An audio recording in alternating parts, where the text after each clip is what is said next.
Ispričat ću vam jedan hadis Božijeg poslanika sallallahu alejhi ve sellem kada je upitao za jednog bolesnog ashaba, pa su mu rekli da je preselio, da je umro. A onda je poslanik sallallahu alejhi ve sellem upitao da li je taj ashab rekao nešto prije svoje smrti, a da njima to nije bilo jasno. Pa su ashabi odgovorili, rekao je nešto, ali mi nismo razumjeli njegov govor. Nešto što njima nije bilo potpuno jasno. Rekao je sljedeće rečenice. Kamo sreće da je više puta. Rekao je kamo sreće da je bio novi. I rekao je kamo sreće da je bila cijela. Pa im je poslanik sallallahu alejhi ve sellem protumačio te riječi, šta to znači od ovoga ashaba. Kaže, vaš drug je jednog dana žureći na džumu namaz sreo slijeca, jednog slijeca koji je krenuo također na džumu, ali nije imao vodiča.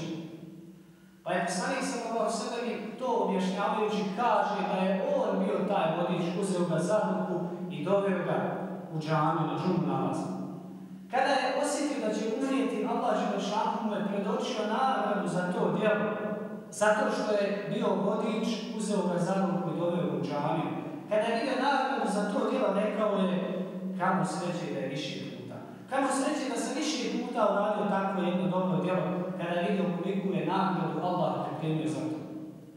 Drugo, kaže poslanik sallallahu alejhi ve sellem, jednoga hladnog jutra je pošao na sabah namaz i sreo je, kaže, promrzlog čovjeka.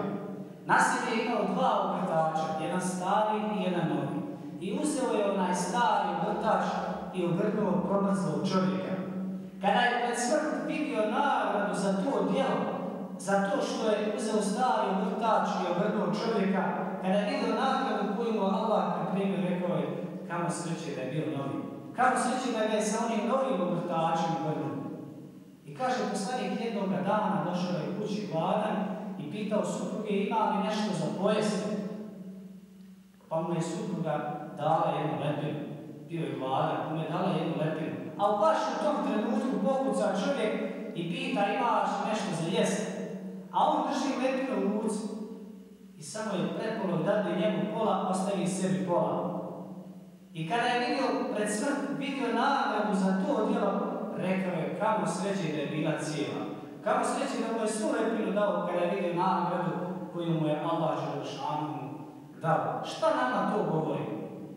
Nama to govori da mi svoja djela ne podcjenjujemo. Nemojte podcjenjivati svoja djela, pa makar bila mala. Allah voli ono djelo koje je ustrajno, pa makar bilo malo. Ispričat ću vam jednu priču koju sam čuo od svoga hafiza Mevludina Dezdarević, od kojeg sam puno stvari naučio, između ostalog i ovu priču. Kaže on, putovali se dvojica mladića i došli su do tunela. Na ulazu tunel piše, u sredini ima nešto, ako uspiješ, pokajat ćeš se. Ako ne uspiješ, pokajat ćeš se. I onda njih dvojica gledaju jedan u drugog, šta ćemo? Kada ti uspije, a ja neću. Pa kad izađemo iz tunela, vidjet ćemo šta je to. Izbilja, kad su oni izišli iz tunela, obojica su se pokajali. Znate šta je bilo unutra u sredini? Bilo je blago. Bilo je blago. I onaj što nije uzeo, naravno pokajao se. A onaj što je uzeo, nije se pokajao. Zašto? Zato što nije još više uzeo blago.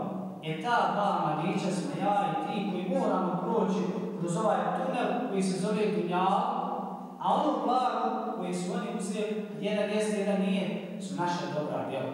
I sutra, kad iziđemo pred gospodara svih svjetova, onaj koji nije radio dobra djela, naravno će se pokajati. Ali onaj koji je radio dobra djela, i on će se pokajati zato što je još više radio, a mogo je više puta doći u džamiju, mogo je više džuma klanjati, više Kur'ana poučiti, više noćnog namaza, mogo je bolje održavati rodbinske veze i tako dalje i tako dalje. Dakle, čuvajmo svoja djela da se ne bi kajali na sudnjem danu. Molimo Allaha dželešanu da nas nagradi džennet firdevsom, da nas učvrsti na pravom putu, da nam omili dobra djela i da nas nastane džennet firdevsom.